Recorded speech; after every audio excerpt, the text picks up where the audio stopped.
Hey guys, I hope all of you are fine and doing well. Welcome back in my channel with another very beautiful video of hand embroidery designs.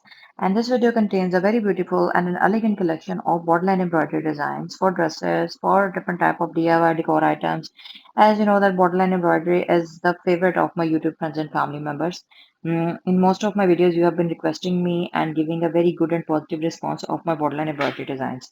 So I decided to make another very beautiful video of borderline embroidery designs with you along with very simple, easy, and basic beginner friendly stitches like lazy daisy stitch, stem stitch, satin stitch, fly stitch, and different type of more easy stitches like French knot, twisted knot, and forward stitches and chain stitch. And these are the basic and beginner friendly embroidery stitches. All of you are seeing a beautiful and eye-catchy floral patterns of borderline embroidery, which can equally be used for designing your dresses, for baby girl dresses, for home decor items like cushion cover, pillow covers, bed sheets, curtain covers, tablecloth, prayer mat, and many more creativities as per your choices.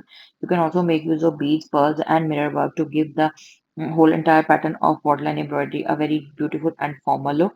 So I would request you to do try these patterns and share your experiences. And then I'm showing you some floral design ideas, which in continuous patterns by attaching flower to flower you can make for borderline embroidery, and as a mini floral pattern design idea you can use them for as all over embroidery. So thank you so much for watching. Don't forget to like and subscribe.